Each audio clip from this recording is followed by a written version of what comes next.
Assalamualaikum warahmatullahi wabarakatuh.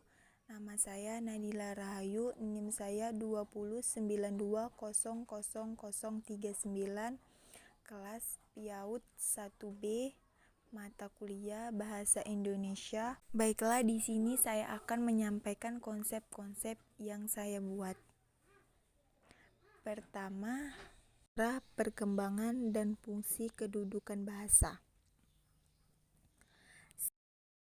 Sejarah dan perkembangan terbagi menjadi 3. 1. Sejarah bahasa Indonesia. Bahasa Indonesia lahir pada tanggal 28 Oktober 1928. Pada saat itu, pemuda di pelosok Nusantara sedang terkumpul dalam rapat pemuda. Ikrar yang ketiga merupakan tekad bahwa bangsa Indonesia merupakan bahasa persatuan bangsa Indonesia. Pada suatu istilah bahasa Indonesia dikukuhkan kedudukannya sebagai bahasa nasional. Bahasa Indonesia berasal dari bahasa Melayu. Bahasa itu tumbuh dan berkembang dari bahasa Melayu yang zaman dulu sudah dipakai sebagai bahasa penghubung dan perdagangan. Tidak hanya ke Pulau Nusantara, tapi hampir di seluruh Asia Tenggara. Yang kedua, bahasa Indonesia berasal dari bahasa Melayu. Berdasarkan keputusan Kongres Bahasa Indonesia 2 tahun 1945 di Medan, antara lain menyatakan bahwa bangsa Indonesia berasal dari bahasa Melayu. Hal itu dilandasi fakta bahwa bahasa Melayu digunakan sebagai lingua franca pada masa lampau di tanah Nusantara. Pada masa kerajaan Nusantara dulu ada 2 jenis bahasa Melayu yang digunakan, yakni Melayu Pasar dan Melayu Tinggi. Melayu Pasar merupakan bahasa Melayu yang memiliki karakteristik lentur karena mudah dimengerti dan ekspresif. Selain itu, Melayu Pasar juga memiliki tingkat toleransi kesalahan berbahasa sangat besar dan mudah menyerap istilah-istilah lain dari berbagai bahasa yang digunakan penggunanya. 3. Alasan bahasa Melayu diangkat menjadi bahasa Indonesia. Awalnya, pemerintah kolonial Hindia Belanda menyadari bahwa bahasa Melayu dapat dipakai untuk membantu administrasi bagi kalangan pegawai pribumi. Karena pengusahaan bahasa Belanda, para pegawai pribumi dinilai lemah. Dengan menyadarkan diri pada bahasa Melayu tinggi, sejumlah sarjana Belanda mulai akibat dalam standarisasi bahasa. Promosi Melayu pun dilakukan di sekolah-sekolahan dan didukung dengan penerbitan karya sastra dalam bahasa Melayu. Perkembangan bahasa Indonesia. Bahasa Melayu mengalami perkembangan dan pertumbuhan yang pesat. Bahasa Melayu menyebar ke pelosok Nusantara bersama dengan penyebaran agama Islam. Yang ketiga, fungsi bahasa Indonesia. Fungsi bahasa Indonesia terbagi menjadi 2. 1. Fungsi umum bahasa Indonesia. Fungsi umum bahasa Indonesia adalah sebagai alat komunikasi sosial. Bahasa pada dasarnya sudah menyatu dengan kehidupan manusia. Fungsi bangsa Indonesia sebagai bangsa nasional dimiliki oleh bangsa Indonesia sejak tahun 1928 sampai sekarang. Aktivitas manusia sebagai anggota masyarakat sangat bergantung pada pengguna bahasa masyarakat setempat. 2. Fungsi khusus bahasa Indonesia. Sarana komunikasi antara anggota masyarakat. Fungsi tersebut tampak dalam berbagai bidang lingkungan, tingkatan, dan kepentingan yang beraneka ragam. Contohnya komunikasi dalam bidang ilmiah, bisnis, sosial, dan budaya. Sarana integrasi dan adaptasi dengan bahasa orang dapat menyatakan hidup bersama dalam satu ikatan, misalnya integritas kerja dalam sebuah institusi, integritas karyawan dalam suatu departemen, integritas keluarga, serta integritas bangsa dan bernegara. Yang 4 ada kedudukan bahasa Indonesia. Kedudukan bahasa Indonesia terbagi menjadi 2. 1. Bahasa nasional. Bahasa Indonesia sebagai bahasa nasional karena kedudukannya berada di atas bahasa-bahasa daerah. Hasil perumusan seminar politik bahasa nasional yang diselenggarakan di Jakarta pada tanggal 25 sampai 28 Februari 1975 menegaskan bahwa kedudukannya sebagai bahasa nasional. Kedua, bahasa negara atau bahasa resmi NKRI dalam hasil perumusan Seminar Politik Bahasa Nasional yang di Jakarta pada tanggal 25 sampai 28 Februari 1975 dikemukakan bahwa di dalam kedudukannya sebagai bahasa. Peta konsep yang kedua tentang ragam bahasa Indonesia. Bahasa Indonesia. 1. Pentingnya bahasa. Manusia merupakan makhluk sosial, makhluk yang tidak dapat hidup sendiri atau individu. Manusia sangat membutuhkan manusia lain dalam menjelaskan aktivitas. Salah satu contoh penggunaan bahasa yaitu komunikasi dengan orang lain. Kamus Besar Bahasa Indonesia secara etimologi mengartikan bahasa sebagai sistem lambang bunyi yang arbitrer yang digunakan oleh anggota suatu masyarakat untuk bekerja sama, berinteraksi, dan mengidentifikasikan diri. Boris Kerap 1994 memberikan pengertian bahasa sebagai alat komunikasi antara anggota masyarakat berupa simbol bunyi yang dihasilkan oleh alat manusia. 2. Pengertian ragam bahasa. Ragam bahasa adalah variasian bahasa menurut pemakaian yang berbeda-beda menurut topik yang dibicarakan, menurut hubungan pembicaraan, kawan bicara, orang yang dibicarakan, serta menurut medium pembicara. Ragam bahasa yang oleh penuntunnya dianggap sebagai ragam yang baik atau mempunyai prestige tinggi yang bisa digunakan di kalangan terdidik di dalam karya ilmiah atau karangan teknis, perundang-undangan, di dalam suasana resmi atau di dalam surat menyurat resmi seperti surat dinas disebut ragam bahasa baku atau ragam bahasa resmi. Tinjau dari media atau sarana yang digunakan untuk menghasilkan bahasa, ragam bahasa terdiri dari 1. Ragam bahasa lisan, 2. Ragam bahasa tulis. 3. Sebab terjadinya ragam bahasa. Ragam bahasa timbul seiring dengan perubahan masyarakat. Perubahan itu berupa variasi-variasi bahasa yang dipakai sesuai keperluannya. Agar banyaknya variasi tidak mengurangi fungsi bahasa sebagai alat komunikasi yang efisien, dalam bahasa timbul mekanisme untuk memilih variasi tertentu yang cocok untuk keperluan tertentu yang disebut ragam standar. 4. Macam-macam ragam bahasa. 1. Ragam bahasa menurut cara komunikasi. Nah, ragam bahasa ini terbagi menjadi 2. Yang pertama, ragam lisan. Ragam bahasa buku lisan didukung oleh situasi pemakaian sehingga kemungkinan besar terjadi pelepasan kalimat. Namun, hal itu tidak mengurangi ciri kebakuannya. Walaupun demikian, ketepatan dalam pilihan kata dan bentuk kata serta kelengkapan unsur-unsur di dalam struktur kalimat tidak menjadi ciri kebakuan dalam ragam baku lisan karena situasi dan kondisi pembicaraan menjadi pendukung di dalam memahami makna gagasan yang disampaikan secara lisan. Yang kedua, ada ragam tulis. Dalam penggunaan ragam bahasa buku tertulis, makna kalimat yang diungkapkan tidak ditunjang oleh situasi pemakaian, sedangkan ragam bahasa baku lisan maka kalimat yang pemisah seksi atau berkelanjutan diungkapkannya ditunjang oleh situasi pemakaian sehingga kemungkinan besar terjadi pelesapan unsur kalimat. 2. Ragam bahasa Indonesia berdasarkan cara pandang penutur. Nah, ragam bahasa Indonesia ini terbagi menjadi 3. Yang pertama, ragam dialek. Ragam daerah atau dialek adalah variasi bahasa yang dipakai oleh kelompok bangsawan di tempat tertentu, atau lihat Ketidaklatsanaan 1993 sampai 42. Dalam istilah lama disebut dengan logat. Logat yang paling menonjol yang mudah diamati ialah lafal atau lihat Sugono 1999. Logat bahasa Indonesia orang Jawa terdapat dalam pelafalan pada posisi awal nama-nama kota seperti Bandung, Banyuwangi, atau realisai pelaparan kata seperti pendidikan, tabrakan, kenayan, garayan. Yang kedua, ragam terpelajar. Tingkat pendidikan penutur bahasa Indonesia juga mewarnai penggunaan bahasa Indonesia. Bahasa Indonesia yang digunakan oleh kelompok penutur berpendidikan tampak jelas perbedaannya dengan yang digunakan oleh kelompok penutur yang tidak berpendidikan. 3. Ragam resmi dan tak resmi. Kedua ragam bahasa tersebut akan dijelaskan secara rinci sebagai berikut. 1. Ragam resmi. Ragam resmi adalah bahasa yang digunakan dalam situasi resmi seperti pertemuan-pertemuan, peraturan-peraturan, dan undang-undangan.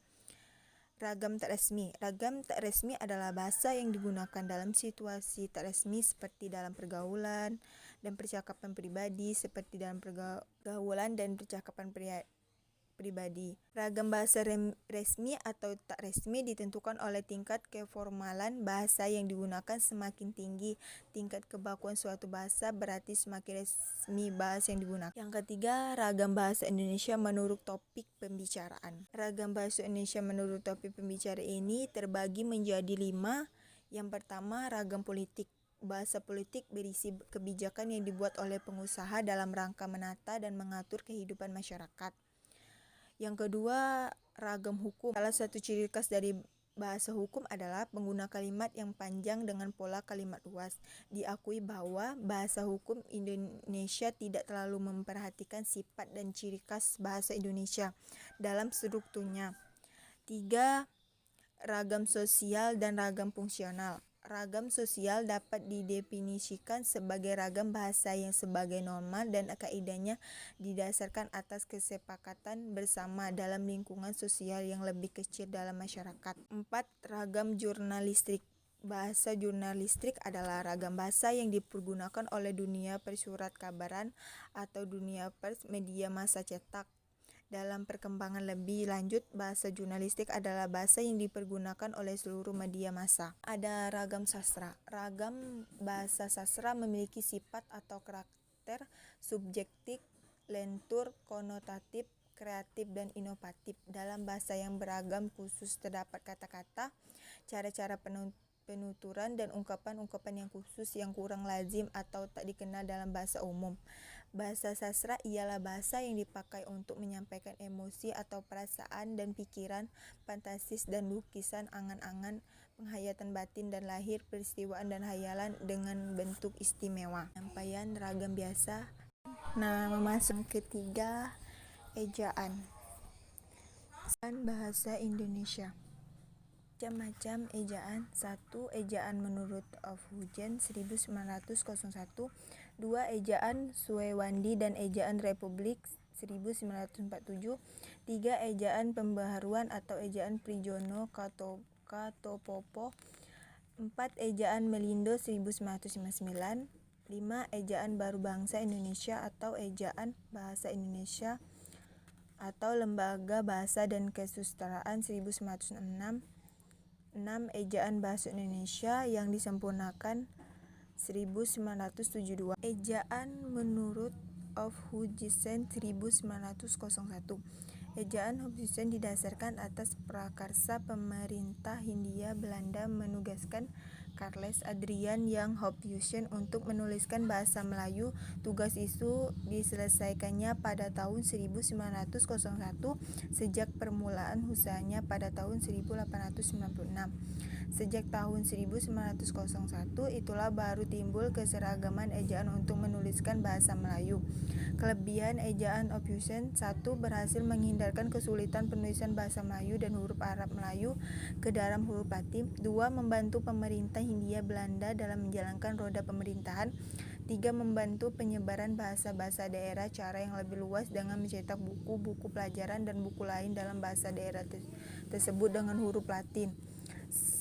2. Kekurangan ejaan Hophujen: 1. Terlalu bertegak di atas konsep bahasa Belanda. 2. Memasukkan fonem asing yang bukan merupakan fonem bahasa Melayu seperti ain, hamzah, zf, ch, sj, oe, dl, ts sehingga seringkali timbul cara penulisan yang salah. 2. Ada penulisan huruf. Penulisan huruf terbagi menjadi 2. 1. Huruf besar dan huruf kapital. Huruf besar dan huruf kapital digunakan untuk hal berikut. 1. Awal kalimat dan huruf pertama petikan langsung, contoh dia berangkat ke sekolah. 2. Ungkapan yang berhubung dengan hal keagamaan, kitab suci, nama Tuhan termasuk kata gantinya. Yang kedua, huruf miring. Miring digunakan untuk hal berikut. 1. Menuliskan nama buku, makalah, dan surat kabar yang dikutipkan dalam keterangan, contoh makalah Tempo, Harian, Kompas, buku dasar-dasar penulisan. 2. Menegaskan atau mengkhususkan huruf bagian kata atau kelompok kata. 3. Menuliskan istilah ilmiah atau ungkapan asing kecuali yang telah disesuaikan ejaan, contoh penataran merupakan kata lain dari uprading. Yang ketiga ada yang namanya penulisan kata. Kata dasar. Kata asli yang belum mendapat imbuhan. Kata dasar yang terdapat dalam kalimat ditulis satu kesatuan, contoh dia tidak suka marah. B. Kata turunan. Kata yang turunkan dari kata dasar asli bisa disebut kata beribuhan atau awalan dan akhiran ditulis serangkai dengan kata dasar, contohnya pemanasan. C. Kata ulang. Kata dasar yang diulang dapat berupa kata ulang murni atau sama dengan kata dasar dan kata ulang sebagian atau berbeda dengan kata dasar. C. Gabungan kata. Kata dasar yang berbentuk dari penggabungan dua kata bisa disebut kata majemuk. Kata dasar yang berasal dari gabungan kata yang punya makna tertentu. Ada yang namanya kata ganti, kata depan, kata sandang, partikel, angka dan lambang bilangan. Yang terakhir, yang keempat, ada yang namanya pengguna tanda baca. Tanda baca titik. Ada beberapa kaidah pengguna tanda baca titik. Kaidah-kaidah tersebut dijelaskan sebagai berikut. 1. Tanda baca titik digunakan untuk mengakhiri kalimat yang bukan merupakan kalimat tanya atau kalimat seruan. B. Ada tanda baca koma. C. Tanda baca titik koma. D. Tanda baca titik 2. E. Tanda hubung. F. Tanda pisah. G. Tanda elipsis. H. Tanda kurung. I. Tanda tanya.